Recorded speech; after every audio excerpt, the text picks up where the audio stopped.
Selamat pagi Bapak Ibu Saudara yang dikasihi Tuhan Yesus Kristus. Kembali kita berjumpa dalam program Pagi Bersama Tuhan. Dalam setiap langkah hidup kita, semua selalu dihadapkan pada pertanyaan-pertanyaan penting. Kemana aku harus melangkah? Apakah keputusan ini benar di hadapan Tuhan? Atau apakah ini kehendak Tuhan atau hanya keinginanku sendiri? Pagi ini kita akan merenungkan satu kebenaran yang luar biasa.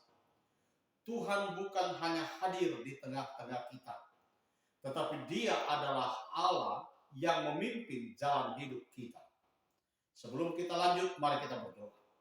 Bapa di surga, kami bersyukur buat hari yang baru yang Tuhan berikan pada kami. Dan saat ini kami merenungkan firman-Mu. Tuhan urapi kami, memberkati kami, dan biarlah kebenaran firman yang akan kami renungkan pagi ini akan membawa kami terus melihat kuasa dan kebesaran Tuhan. Terima kasih Tuhan, kami mendengarkan firman-Mu di dalam nama Tuhan Yesus Kristus. Haleluya. Amin. Bapak Ibu Saudara yang dikasihi Tuhan Yesus Kristus, kita akan baca satu ayat di dalam Mazmur pasal 32, ayatnya yang ke-8. Aku hendak mengajar dan menunjukkan kepadamu jalan yang harus kau tempuh. Aku hendak memberi nasihat, mataku tertuju kepadamu. Bapak Ibu Saudara yang dikasihi Tuhan Yesus Kristus, kalau kita perhatikan Mazmur 32 ayat 8, ini menunjukkan karakter Tuhan sebagai guru. Dia katakan, aku hendak mengajar. Tuhan ingin kita belajar darinya, bukan hanya datang meminta berkat. Yang kedua, karakter Tuhan sebagai penunjuk jalan. Dia katakan, dan menunjukkan kepadamu jalan yang harus kau tempuh. Saudara, Amsal pasal 14 ayat 12 berkata, ada jalan yang menurut manusia benar, tetapi ujungnya maut. Tuhan tahu jalan terbaik, bahkan saat kita tidak tahu arah untuk melangkah. Yang ketiga, Dia penasehat yang pribadi. Dia katakan, aku hendak memberi nasihat. Tuhan tidak memberi petunjuk massal. Dia berbicara secara pribadi, sesuai dengan kebutuhan, latar belakang, dan panggilan hidup kita. Dan yang keempat, Dia adalah pemelihara. Dia katakan, mataku tertuju kepadamu. Kita bukan sekedar dijaga oleh Tuhan, tetapi diperhatikan secara penuh kasih. Bapak Ibu Saudara yang dikasihi Tuhan Yesus Kristus, mari kita lihat beberapa contoh dalam Alkitab di mana Tuhan menjadi pemelihara, di mana Tuhan selalu memimpin. Yang pertama adalah Abraham. Saudara bisa lihat di dalam Kejadian pasal 12. Tuhan memimpin dia keluar dari negeri asalnya ke negeri yang belum dikenalnya.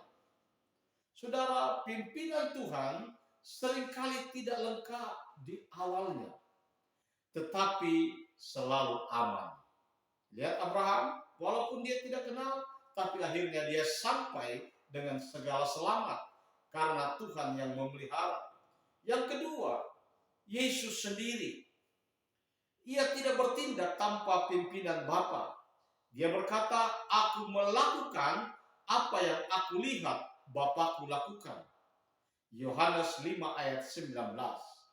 Bahkan anak Allah tunduk pada pimpinan Bapa di surga. Kita lihat contoh yang lain. Musa dan bangsa Israel. Tuhan menuntun mereka lewat tiang awan dan tiang api, siang dan malam. Keluaran pasal 13 ayat 21. Tuhan tidak hanya memimpin sesekali, tapi setiap waktu.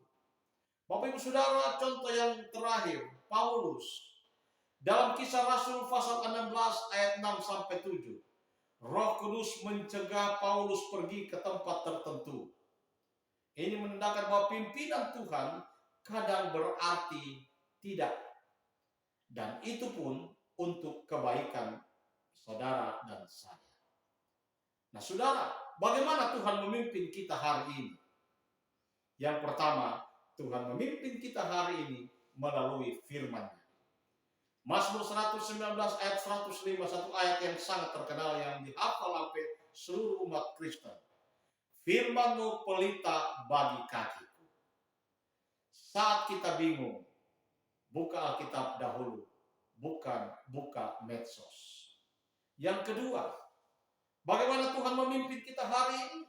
Melalui doa dan keheningan hati. Roh Kudus berbicara dalam ketenangan, bukan dalam keramaian.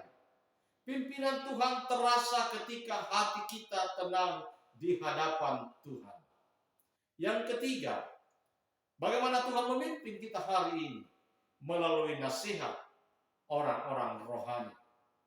Tuhan bisa memakai gembala saudara, Tuhan bisa memakai mentor saudara, atau Tuhan bisa memakai orang percaya yang lain sebagai peneguhan dari apa yang Tuhan janjikan. Dan yang keempat, melalui damai sejahtera di dalam batin. Paulus berkata dalam Kolose 3 ayat 15, hendaklah damai sejahtera Kristus memerintah dalam hatimu. Kalau tidak ada damai, jangan dipaksakan. Bapak Ibu Saudara yang dikasihi Tuhan Yesus Kristus, jangan melangkah tanpa Tuhan. Keluaran 33 ayat 15 berkata, di sana Musa berkata, jika engkau sendiri tidak membimbing kami, janganlah suruh kami berangkat dari sini. Ini menunjukkan sikap seorang yang sungguh-sungguh mengenal Tuhan. Dia tahu kehebatan Tuhannya. Dia tahu kekuatan Tuhannya.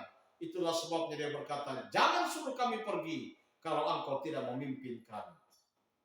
Lebih baik menunggu bersama Tuhan daripada berjalan cepat tanpa Tuhan. Contoh bahaya melangkah sendiri. Melangkah tanpa bersama dengan Tuhan. Saul yang tidak menunggu Samuel. Saul tidak sabar. Ya, akhirnya apa? Saudara bisa baca di dalam 1 Samuel pasal 13. Saul kehilangan kerajaannya. Contoh yang kedua, Yunus yang melarikan diri dari kehendak Tuhan. Akhirnya apa? Dia harus dilempar ke laut. Bapak Ibu Saudara yang dikasihi Tuhan Yesus Kristus, mari hari ini tanyakanlah dalam doamu kepada Tuhan. Tuhan, kemana engkau ingin aku melangkah? Apakah keputusan yang aku rencanakan sesuai dengan kehendak-Mu? Apakah aku sudah belajar mendengarkan suara-Mu? Saudara yang dikasihi Tuhan, jangan takut masa depan. Takutlah kalau kita berjalan tanpa pimpinan Tuhan. Saudara, Tuhan tidak hanya memberi kita peta, tapi Dia menjadi penuntun kita sendiri. Berserahlah kepada Tuhan setiap hari. Jangan menunggu saat kita buntu, saat kita tidak berdaya, saat kita tidak tahu apa-apa lagi, baru kita cari Tuhan. Tuhan masih berkata hari ini kepada saudara, aku hendak mengajar dan menunjukkan kepadamu jalan yang harus kau tempuh. Tuhan Yesus memberkati. Mari kita berdoa. Tuhan, Engkau adalah Allah yang memimpin. Hari ini kami menyerahkan langkah hidup kami ke dalam tangan-Mu. Tunjukkanlah jalan-Mu dan janganlah biarkan kami bersandar pada pengertian kami sendiri. Bimbing kami melalui firman-Mu. Tenangkanlah hati kami untuk mendengarkan suara-Mu. Dan ajarlah kami berjalan di jalan yang Engkau tentukan. Kami percaya bahwa jalan-Mu selalu terbaik. Meskipun kadang tidak mudah. Berikan kami iman untuk taat. Bahkan saat arah Tuhan belum jelas sepenuhnya bagi kami. Terima kasih Tuhan Yesus. Kami berdoa, hamba berdoa buat seluruh pendengar di mana saja mereka berada. Berkati pekerjaan mereka. Berkati usaha mereka, berkati apapun yang mereka kerjakan yang berkenan kepadamu. Kami serahkan bangsa dan negara kami ke dalam tangan Tuhan. Berkati para pemimpin kami dari tingkat pusat sampai yang terendah. Dan biarlah bangsa ini selalu ada dalam belas kasihan Tuhan. Terima kasih Tuhan. Kami mengucap syukur buat kebenaran firman-Mu pagi hari ini. Dan kami melangkah bersama Tuhan. Di dalam nama Tuhan Yesus Kristus. Haleluya. Amin.